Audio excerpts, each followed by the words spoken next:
Jadi kalau pian di dalam safar, kemudian pian punya pilihan untuk mengusap khuf dengan pian melepas alas kaki, melepas khufnya, mana yang lebih utama? Pian misalnya pakai sepatu laras, pakai sepatu yang terbuat dari kulit, naik motor misalnya, bikers, kemudian setelah itu perginya jauh misalnya, alas kakinya pian adalah kulit, lalu kemudian setelah itu pian punya kesempatan antara pian melepas dengan dibiarkan kemudian diusap. Maka di dalam mazhab Syafi'i lebih utama pian dilepas. Meskipun di dalam mazhab Imam Ahmad bin Hanbal yang sering kita pelajari, lebih utama pian mengusap. Kenapa? Karena Allah senang apabila rukhsahnya itu diambil. Tapi dalam mazhab Syafi'i mereka menyatakan bahwasanya lebih utama dilepas karena hukum asal kaki itu adalah dibasuh.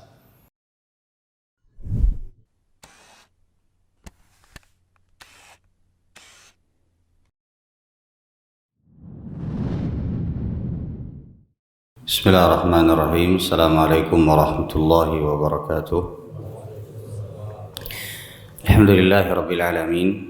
Nahmaduhu wa nasta'inuhu wa nastaghfiruhu wa natubu ilaih. Wa na'udzu billahi min shururi anfusina wa min sayyiati a'malina. May yahdihillahu fala mudilla lahu wa may yudlil fala hadiya lahu. Asyhadu an la ilaha illallah wahdahu la syarika lahu wa asyhadu anna Muhammadan 'abduhu wa rasuluhu la nabiyya wa la rasula ba'dahu, amma ba'd. Ma'asyiral muslimin dan muslimat rahimani wa rahimakumullahu jami'an. Alhamdulillah, pertama kita bersyukur kepada Allah atas semua karunia, nikmat, keberkahan yang Allah Subhanahu wa taala berikan kepada kita. Semoga Allah Subhanahu wa taala membimbing kita untuk selalu bisa istiqamah di atas ketaatan kepada Allah Subhanahu wa taala, dan semoga Allah Subhanahu wa taala wafatkan kita semua dalam keadaan husnul khatimah. Amin ya rabbal alamin. Insyaallah kita akan lanjutkan pada pertemuan kali ini kajian kitab Matan Abi Syuja' atau Matan Al-Ghayah wa Taqrib, yang pada kesempatan kali ini kita akan masuk ke dalam pasal yang baru yang disebutkan oleh Imam Abu Syuja', faslun fil mashi 'alal khuffaini wa syara'itihi. Pasal atau pembahasan yang berkaitan dengan al-khuffain, menyapu atau mengusap al-khuffain, yaitu terompah atau sepatu, wa syara'itihi, dan syarat-syaratnya. Jadi di sini kita bisa mengetahui bahwa di dalam syariat kita menyapu atau mengusap khuf itu adalah disyariatkan, namun disyariatkannya dengan syarat tertentu. Artinya tidak semua khuf itu bisa untuk diusap. Baik. Kemudian yang berikutnya penulis menyebutkan wal mashu 'alal khuffaini jaizun bi thalathati syara'id. Dan mengusap khuffain. Khuf itu kalau kata Syekh Muhammad bin Shalih Al-Utsaimin adalah ma yulbasu fir rijli masnu'atun minal jildi. Segala yang dipakai di kaki, artinya alas kaki, yang terbuat dari kulit. Jadi dikatakan khuf adalah apabila sepatu tersebut, alas kaki tersebut terbuat dari kulit. Adapun yang tidak terbuat dari kulit, maka di dalam bahasa Arab tidak disebut dengan khuf.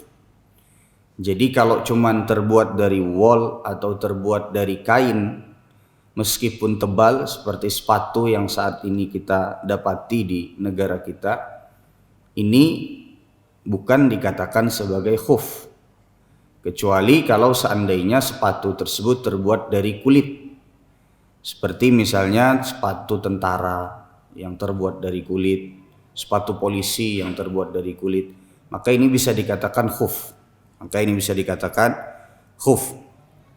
Baik, mengusap khuf pada dasarnya adalah pembahasan masalah fikih. Tapi para ulama memasukkan mengusap khuf ke dalam pembahasan masalah akidah sebagai pembeda antara ahlus sunnah wal jamaah dengan orang-orang rawafid atau orang-orang syiah. Meskipun pembahasan ini adalah pembahasan masalah fikih, tapi dimasukkan oleh para ulama ke dalam kitab akidah karena yang menisbatkan diri kepada Islam, yang mengingkari masah alal khuf ini, mengingkari mengusap khuf ini, cuman orang-orang Rawafid atau cuman orang-orang Syiah. Syekh Utsaimin menyebutkan bahwa orang-orang Syiah mereka menyelisihi Ahlus Sunnah wal Jamaah di dalam masalah khuf ini dalam 3 titik atau dalam 3 poin. Jadi Ahlus Sunnah wal Jamaah disebutkan juga oleh Al-Imam Ibnul Munzir dalam kitab beliau Al-Ijma' sepakat bahwa mengusap khuf itu disyariatkan. Namun orang-orang Syiah yang mereka menisbatkan diri kepada Islam, mereka menyelisihi Ahlus Sunnah wal Jamaah dari 3 poin dalam masalah mengusap khuf. Yang pertama, mereka mengingkari mengusap khuf. Ini yang pertama. Jadi di agamanya orang-orang Syiah itu kadada pakai mengusap khuf. Padahal nanti kita akan lihat yang meriwayatkan hadis tentang mengusap khuf adalah Ali bin Abi Thalib radhiyallahu taala anhu. Ini yang pertama. Yang kedua, orang-orang Syiah dalam masalah khuf, selain mengingkari masalah khuf, mereka kalau masalah membasuh batis dalam berwudu itu mereka tidak mencuci kaki, cuman sekedar mengusap kaki. Nah, orang mestinya khuf yang diusap diingkarinya, batis nang dibasuh disapunya aja Pak. Lebih dari itu yang diusap mereka cuman bagian atasnya saja. Pian batis pian itu kan ada tulang di sininya Pak. Kan ini batis, ini ujung jari kalau pian batis. Kemudian setelah itu di sini ada tulang nih di tengah-tengahnya, pian japai ya batis pian di tengah-tengahnya itu ada tulang. Nah, mereka cuman mengusap itu sampai tulang itu saja. Mereka memahami firman Allah Subhanahu wa taala ilal ka'bain, kepada 2 ka'ab itu kan mata kaki. Mereka memahami tulang itu adalah tulang yang di tengah. Sehingga Syekh Utsaimin menyebutkan ada 3 poin di mana orang-orang Syiah menyelisih Ahlus Sunnah di dalam masalah ini. Ulun ulangi, yang pertama, pian bisa lihat tanda-tanda orang Syiah itu dari cara mereka membasuh batis, dari cara mereka mengusap kaki. Jadi kalau misalnya orang Syiah itu satu tadi bahwasanya mereka mengingkari adanya mengusap khuf. Jadi tidak ada di dalam agama Syiah mengusap khuf, itu satu. Yang kedua adalah mereka tidak membasuh batis ketika berwudu, hanya sekedar mengusap saja. Ini yang kedua. Yang ketiga adalah mereka mengusap kaki, sudah diusap cuman sampai tulang yang di atas kaki. Ini yang berkaitan dengan perbedaan antara Ahlus Sunnah wal Jamaah dengan orang-orang Syiah. Kenapa nanti pian akan lihat pembahasan masalah khuf ini, meskipun pembahasannya masalah fikih, akan pian dapati hampir di setiap kitab akidah yang membedakan antara keyakinan Ahlus Sunnah wal Jamaah dengan orang-orang yang di luar Ahlus Sunnah wal Jamaah. Sampai sini bisa dimengerti Pak. Jadi jangan heran kalau di dalam kitab akidah nanti ada pembahasan masalah khuf. Waduh, tersalah kan nih penulisnya nih, kenapa nih pembahasan fikih dimasukkan ke dalam akidah? Enggak, karena memang para ulama memasukkan pembahasan ini untuk pembeda dari Ahlus Sunnah wal Jamaah dengan Rawafid atau orang-orang Syiah. Kemudian yang berikutnya di sini disebutkan oleh penulis wal mashu 'alal khuffaini jaizun bi thalathati syara'id, dan mengusap khuf itu boleh, jaiz. Nah, ini di dalam mazhab Imam Syafi'i, karena penulis bermazhab Imam Syafi'i, di sini digunakan kalimat jaizun, boleh. Karena di dalam mazhab Imam Syafi'i lebih utama pian melepas alas kaki ketimbang pian mengusap khuf.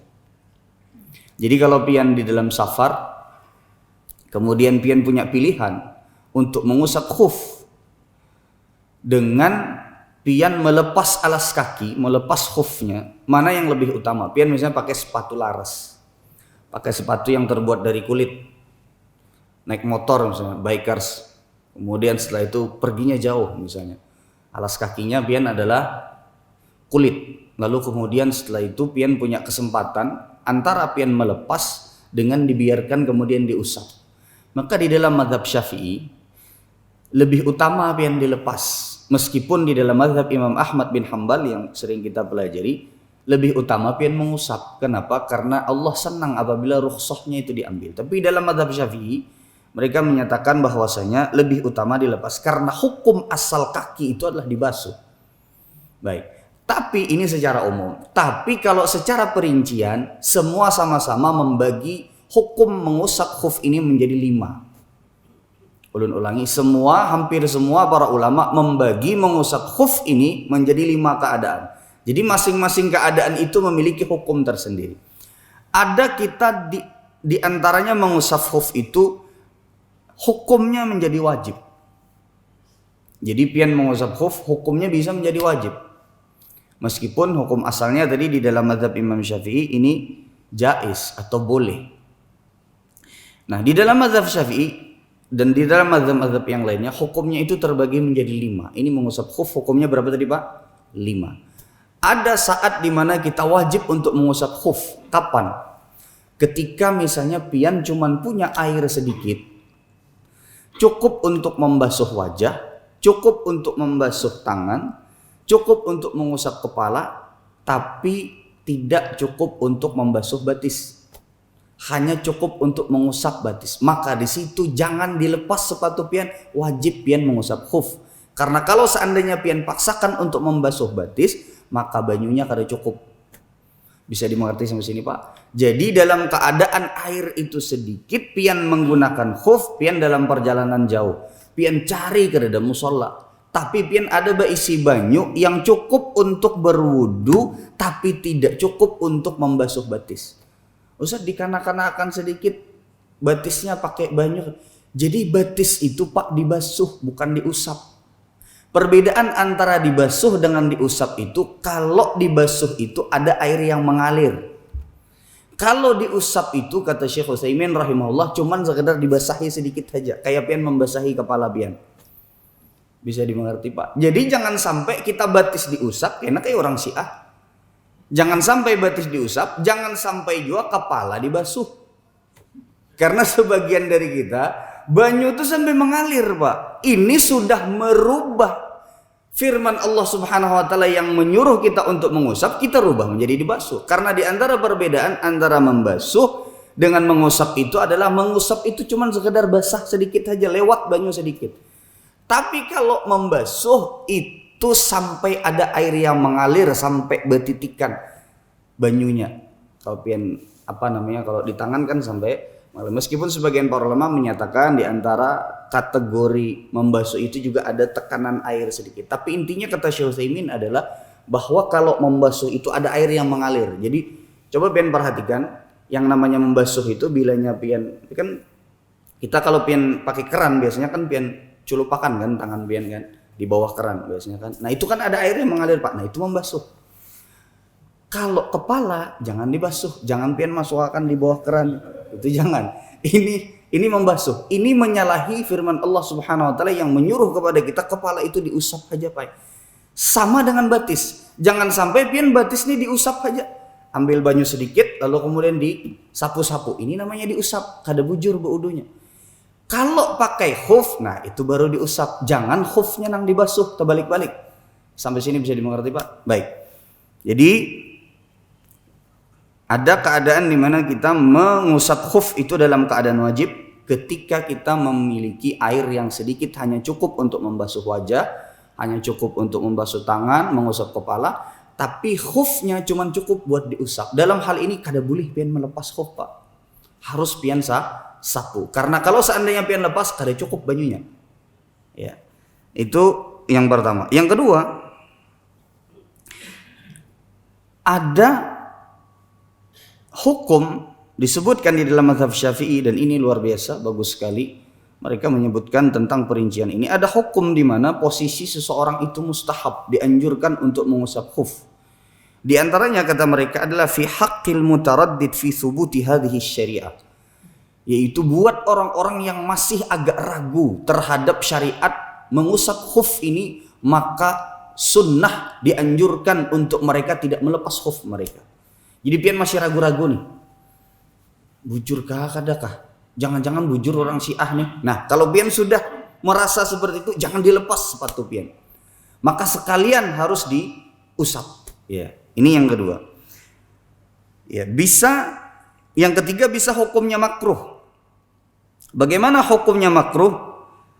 Hukumnya makruh adalah tikrarul mashi alaihi, bila pian mengulangi sampai beberapa kali mengusap khuf. Mengusap khuf itu cuma satu kali. Jadi kalau pian sampai ulangi berkali-kali, ini berarti pian makruh. Dan ini disebutkan di dalam mazhab Imam Syafi'i. Yang menarik adalah mazhab Imam Syafi'i ini kalau pian perhatikan, mengusap kepala itu mereka sebanyak berapa kali? 3. Ya, dianjurkan untuk mengusapnya 3. Setiap kali mengusap itu diambil air yang baru. Tapi dalam mengusap khuf mereka sama dengan yang lain. Mereka sama dengan mazhab yang lain bahwa mengusap khuf itu cuma 1 kali. Baik. Yang berikutnya, bisa mengusap khuf itu dalam keadaan kita hukumnya haram. Di antara contohnya adalah bila khuf itu adalah cuntanan, atau bila khufnya sepatunya adalah barang ambilan atau barang rampasan. Misalnya pian datang ke masjid, bulik misalnya, pina ada sepatu orang bagus nih mereknya, lalu kemudian pian ambil. Nah itu haram hukumnya pian mengusap khufnya. Haram hukumnya pian mengusap sepatunya. Kenapa? Karena sepatu yang dipakai itu adalah sepatu yang haram untuk pian pakai karena bukan punya pian. Contoh yang lain, keadaan di mana seseorang mengusap khuf itu haram adalah pada saat dia berihram. Kenapa pada saat berihram itu haram mengusap khuf, Pak? Ada nang tahulah, Pak. Kenapa, Pak? Karena pada saat berihram kada boleh menggunakan khuf. Cuman boleh pakai sendal. Jadi tidak boleh pian menggunakan khuf yang sampai menutup mata kaki, kada boleh, Pak. Bersepatu kada boleh pian. Bolehnya pian bersandal. Ya. Sehingga di sini disebutkan oleh para ulama kalau mengusap khuf pada saat berihram bukan cuman tidak boleh, bukan cuman haram, tapi tidak sah mengusap khufnya. Karena pian sedang dalam keadaan berihram. Baik. Ini 5 keadaan, 5 hukum yang berbeda dalam masalah mengusap khuf. Kemudian setelahnya wal mashu 'alal khuffaini jaizun bi 3 syara'id. Mengusap khuf itu boleh dengan 3 syarat. Ya, dengan tiga syarat. Ayyabtadi'a, yang pertama ayyabtadi'a lubsahuma ba'da kamalit taharati. Jadi mengusap khuf itu syaratnya adalah pian memuruk khuf itu setelah pian bersuci. Jadi bila pian memuruk khuf itu dalam keadaan batal, maka kada boleh pian mengusap khuf. Bisa dimengerti, Pak? Jadi kalau pian mengusap khuf dalam keadaan pian kada berwudu atau dalam keadaan pian junub, belum mandi junub, maka ketika pian melakukan perjalanan pian tidak boleh untuk mengusap khuf. Dan sama hukumnya juga dengan kaos kaki. Nanti akan kita bahas tentang masalah kaos kaki. Baik. Jadi harus dipakai pada saat pian setelah selesai berwudu, baru boleh diusap. Kalau tidak dipakai dalam keadaan berwudu maka tidak boleh untuk diusap. Ini berdasarkan sebuah hadis, ya. Berdasarkan sebuah hadis yang disebutkan bahwasanya Nabi Shallallahu Alaihi Wasallam ya menyebutkan, kata Rasulullah SAW, aku menggunakan khuf tersebut dalam keadaan taharah. Ya, aku menggunakan khuf tersebut dalam keadaan suci atau dalam keadaan tahara. Ini menunjukkan, jadi Mughirah bin Syu'bah radhiyallahu taala anhu ketika Rasul sallallahu alaihi wasallam safar bersama beliau, jadi sepatunya Rasul sallallahu alaihi wasallam, khufnya Rasul sallallahu alaihi wasallam itu mau dilepas sama Mughirah bin Syu'bah. Tapi pada saat itu Rasul sallallahu alaihi wasallam mengatakan, "Da'huma fa inni adkhaltuhuma tahirataini." Biarkan dia. Artinya jangan, enggak usah dilepas, kata Nabi SAW, karena aku memasukkan kedua khuf tersebut dalam keadaan suci. Nah, baik. Kemudian yang berikutnya, wa ayyakuna satirataini wa ayyakuna satiraini li mahalli ghaslil fardi minal qadamaini. Jadi yang pertama tadi syaratnya pian mengusap khuf, sama juga nanti dengan kaos kaki. Ini syaratnya adalah pian menggunakannya dalam keadaan suci. Artinya pian bersuci terlebih dulu baru memakai khufnya, baru memakai sepatunya. Ini satu. Yang kedua adalah khuf yang pian pakai ini menutup sampai ke atas mata kaki. Jadi kalau khuf itu sepatu pian di bawah mata kaki maka masih belum boleh untuk diusap. Jadi kalau khuf, ulun ulangi sekali lagi, kalau khuf itu tidak menutup mata kaki maka tidak boleh untuk pian usap. Ustadz, bagaimana kalau seandainya ulun kaos kakinya panjang sampai ke atas tapi sepatunya itu di bawah mata kaki, maka sepatunya jangan diusap, kaos kakinya yang diusap. Bisa dimengerti, Pak? Jadi tidak boleh kita mengusap sepatu, misalnya pian sepatu kantoran pian rendah di bawah mata kaki, maka ini belum memenuhi kategori khuf atau sepatu yang boleh untuk diusap. Jadi, harus di atas mata kaki yang diusap.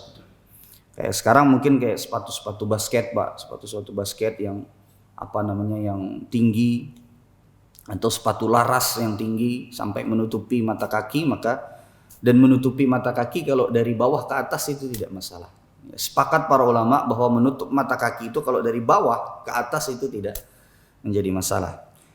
Yang masalah adalah dari atas ke bawah. Baik. Wa ayyakuna mimma yumkinu tatabu'ul masyi 'alaiha.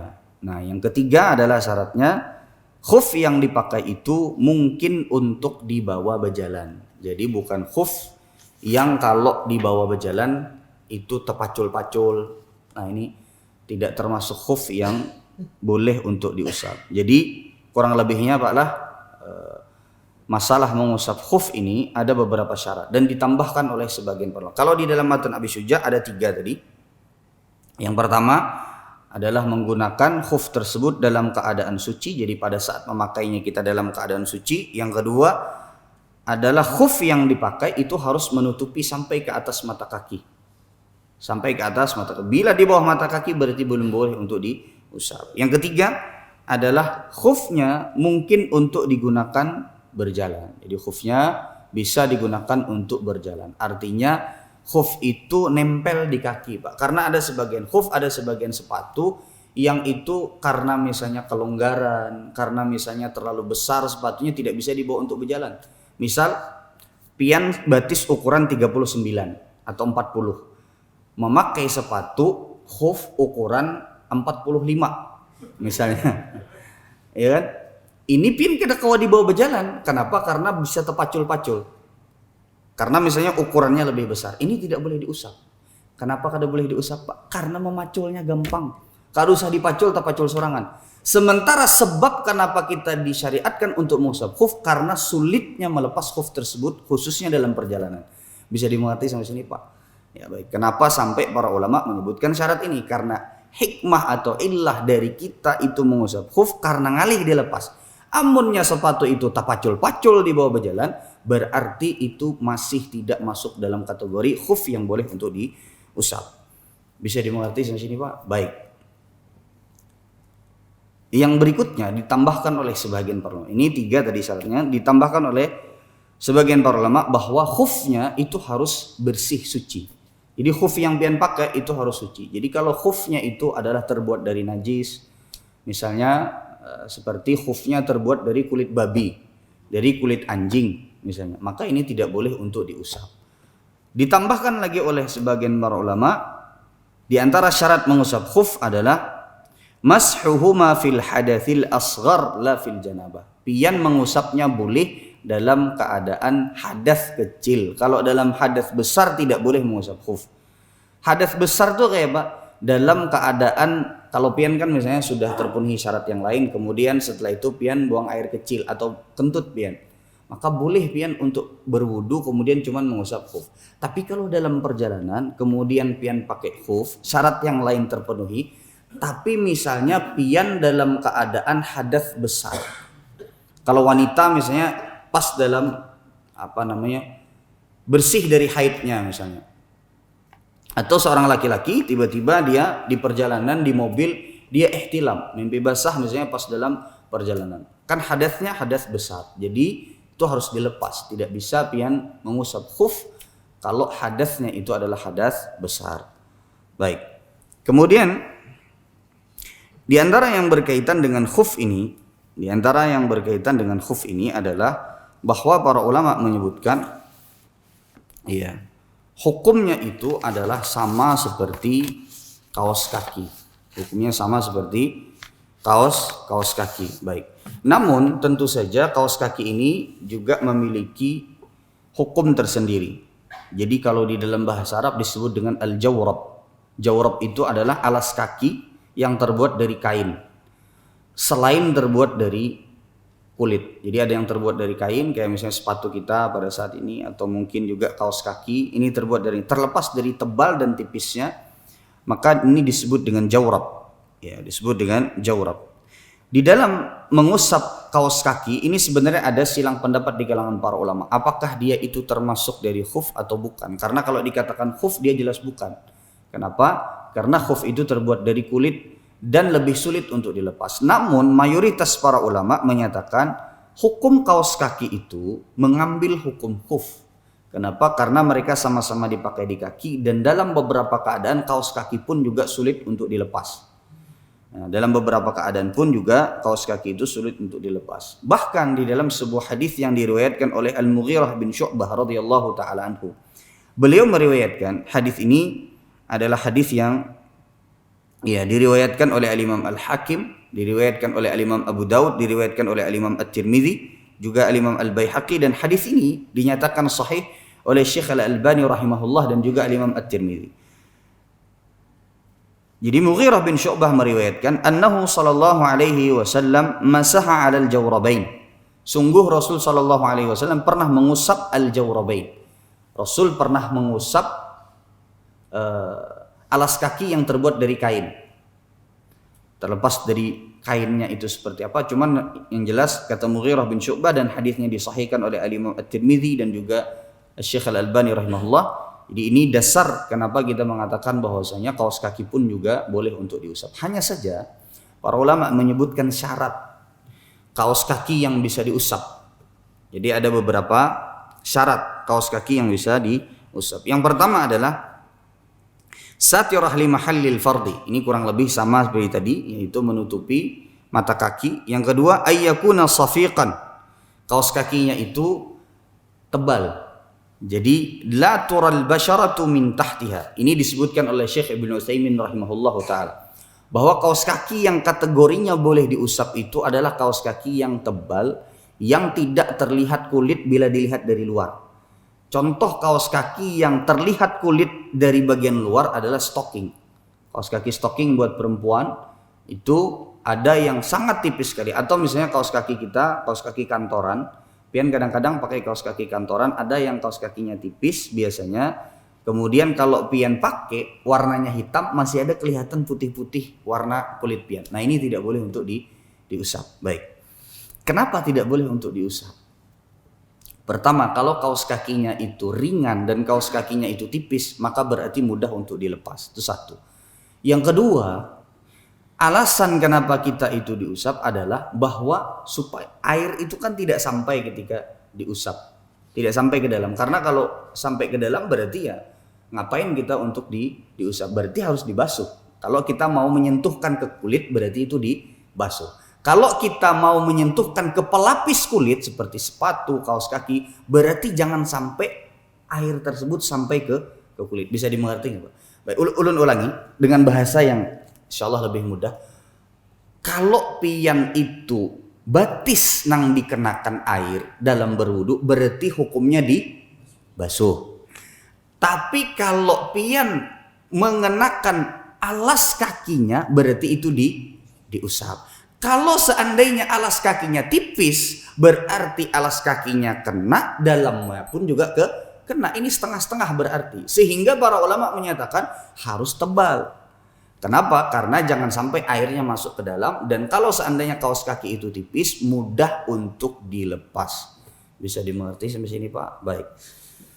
Kemudian syarat yang berikutnya adalah yumkinu tatabu'il masyi fihi. Nah, ini juga sama tadi syaratnya seperti khuf, yaitu adalah mungkin kita gunakan untuk berjalan. Karena ada sebagian kaos kaki yang kalau dibawa berjalan meskipun awalnya nempel karena terpacul-pacul. Nah, ini tidak bisa untuk diusap. Baik. Ayyakuna mubahan, yaitu kaos kakinya itu mubah bukan curian. Yang kelima adalah tahiran, itu kaos kakinya tahir, itu suci. Baik. Jadi ada kurang lebih 5 syaratnya kalau pian mengusap kaos kaki. 1 adalah kaos kakinya itu menutup kedua mata kaki. Yang kedua, kaos kakinya itu tebal, tidak terlihat kulit atau tidak terlihat samar-samar kulit dari bagian luar kaos kakinya kalau pian pakai. Yang ketiga adalah mungkin digunakan untuk berjalan, bukan kaos kaki yang hanya nempel sebentar pas pian bawa jalan nanti terpacul-pacul atau mungkin terpelului kalau bahasa kita. Kemudian yang keempat adalah kaos kakinya mubah, bukan curian, bukan terbuat dari sesuatu yang haram. Yang kelima adalah tahir, yaitu bersih. Baik. Kemudian yang berikutnya, sampai jam berapa nih Pak? Ustaz, sampai jam berapa Ustaz? Berapa menit lagi? Oke, ulang lanjutkan sedikit lah.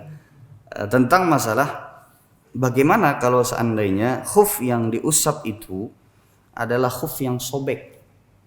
Bagaimana kalau seandainya khuf yang diusap itulah khuf yang sobek. Jadi kaos kakinya kah misalnya sobek, atau misalnya khufnya itu misalnya ada rabitnya sedikit. Misalnya sepatu pian ada rabitnya. Nah, bagaimana hukumnya? Apakah boleh juga diusap? Baik.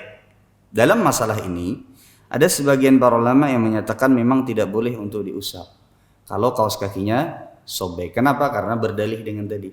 Kalau air itu sampai kena batis, berarti dia harusnya batis itu dibasuh. Tapi kalau seandainya dia tidak kena, maka berarti dia itu diusap. Nah, maka di dalam hal ini, kalau pendapatnya Imam Syafi'i, dan ini juga pendapatnya Syekh Utsaimin, boleh Pak.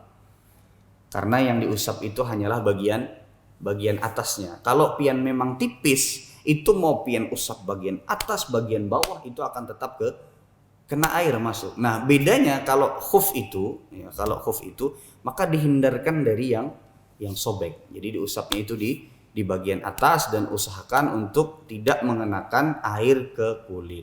Nah, ini disebutkan oleh Syekh Utsaimin bahwasanya boleh meskipun khuf itu sobek, itu boleh untuk kita usap. Dan ini adalah kebanyakan dari khuf sahabat, dinukil oleh Syekhul Islam Ibnu Taimiyah juga Ibnu Hazm dalam kitab beliau Muhalla. Nabi SAW, kata Ibnu Hazm, tahu bahwa khufnya para sahabat itu hampir tidak ada yang utuh. Karena kebanyakan para sahabat punya khuf dan khufnya sobek. Rungkang-rungkang khufnya sahabat Nabi SAW. Bahkan Ibnu Hazm menyebutkan, dan Syekhul Islam menyebutkan, kebanyakan para sahabat Nabi SAW hidup dalam keprihatinan. Artinya kebanyakan para sahabat Nabi kalau dihitung ada memang nang sugih benar. Seperti Abdurrahman bin Auf, Utsman bin Affan radhiyallahu taala anhu, kemudian juga ada misalnya seperti misalnya Abu Bakar, Umar radhiyallahu taala.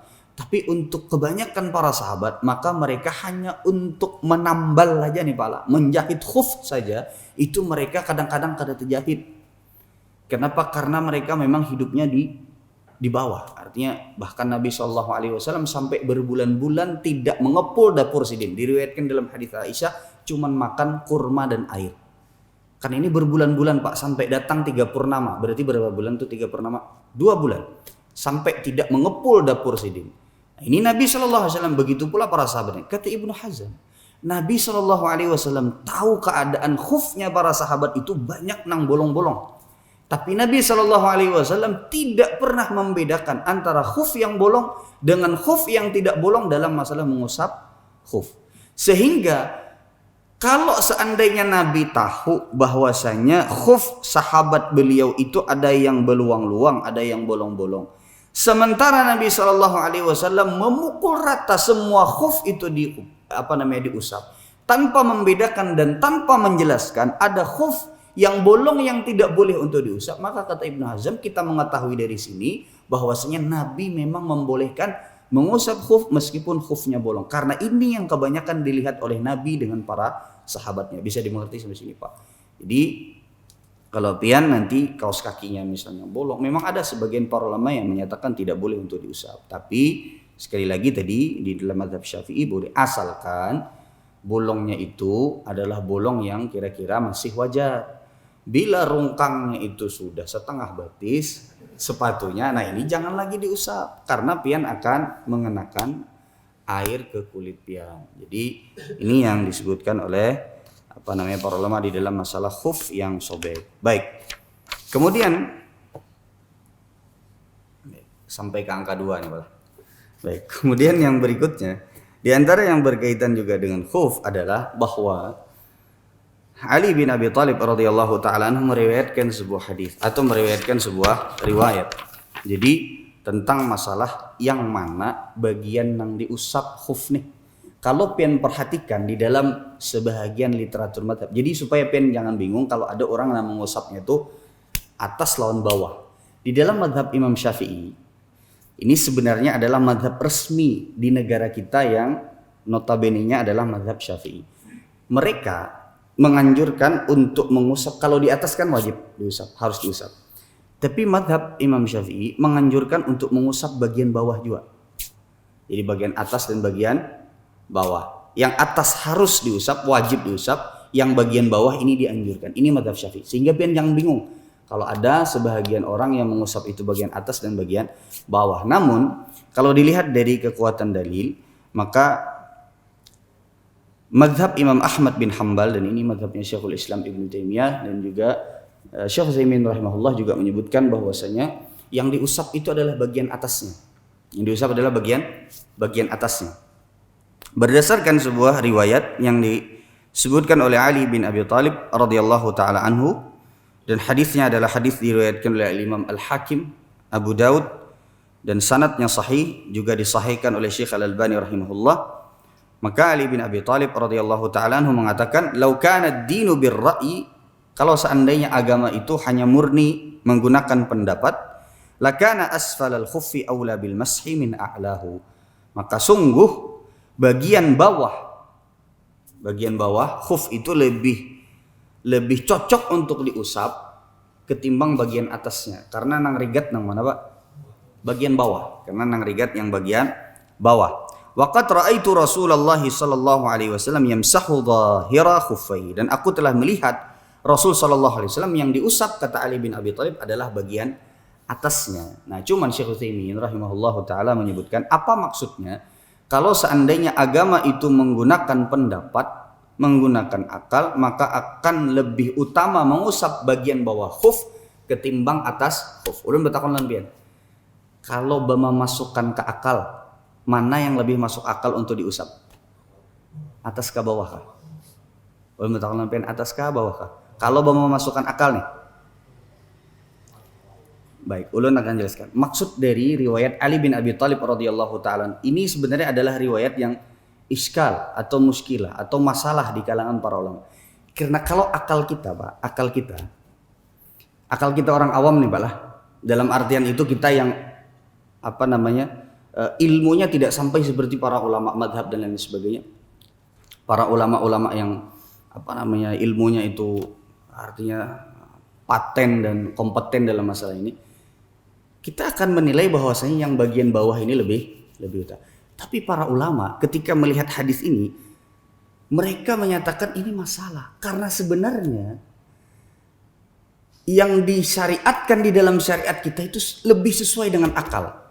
Ulun bertakon lan pian, kalau pian mau usap bawahnya, yang rigat bukan cuman sepatunya, tapi tangan pian yang mau usap juga akan rigat. Sehingga sebenarnya, perhatikan, sehingga sebenarnya yang lebih masuk akal yang diusap bagian mana? Bagian atas.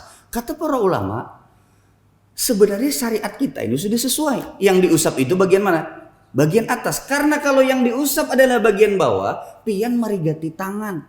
Karena kebanyakan khuf itu adalah khuf yang dibawa berjalan. Bukan cuman sepatu pian saja yang rigat, tapi tangan pian juga rigat. Sehingga syariat ini sebenarnya sudah sesuai dengan akal. Tapi kenapa Ali bin Abi Thalib radhiyallahu ta'ala anhu menyatakan kalau seandainya syariat itu pakai akal, maka bagian bawah lebih utama diusap dari bagian atas?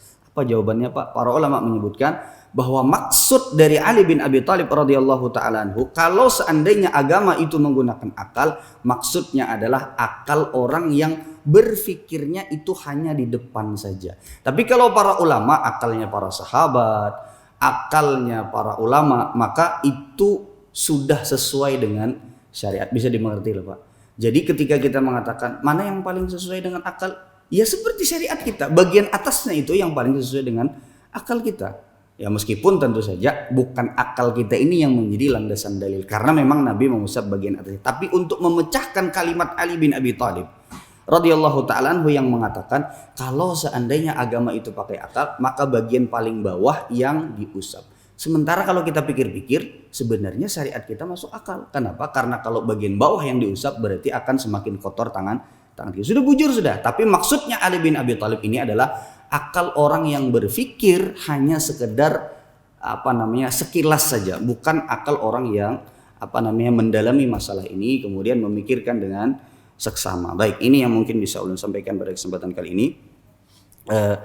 Ulun insyaallah mungkin akan coba berunding dengan Ustaz Hafiz, karena Ustaz Hafiz juga kan seingat ulun, setahu ulun membahas kitab Al-Wajiz, juga kitab fikih juga, dan ulun tanya kepada beliau, insyaallah akan beliau lanjutkan. Jadi ada kemungkinan mungkin supaya jangan terdua fikihnya, ada kemungkinan, tapi wallah alam nanti ulun akan berunding lagi. Nanti ulun akan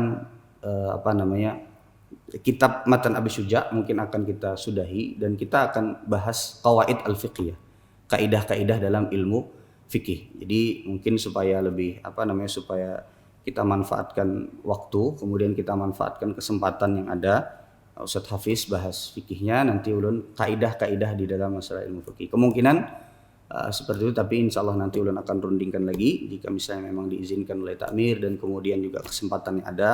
Insya Allah kemungkinan bisa jadi untuk nanti pertemuan-pertemuan yang akan datang kita akan membahas kaidah-kaidah di dalam masalah ilmu fikih, supaya ketika kita belajar ilmu fikih lebih mudah kalau kita pelajari kaidah-kaidahnya. Jadi ibaratnya kaidah itu lemarinya, Pak. Jadi pian punya lemari besar yang pian bahkan bisa ingat hukum sebuah masalah tanpa terkadang pian memurojaah masalah tersebut karena ingat kaidahnya. Baik. Ini kurang lebihnya yang bisa ulun sampaikan pada kesempatan kali ini. Kita tutup dengan doa kafaratul majlis. Subhanakallahumma bihamdika asyhadu an la ilaha illa anta astaghfiruka wa atubu ilaik. Assalamualaikum warahmatullahi wabarakatuh. Terima kasih. Jazakumullah khairan wa barakallahu fikum. Video ini dibuat atas partisipasi dari donasi Anda. Semoga menjadi amal jariah bagi Anda semuanya.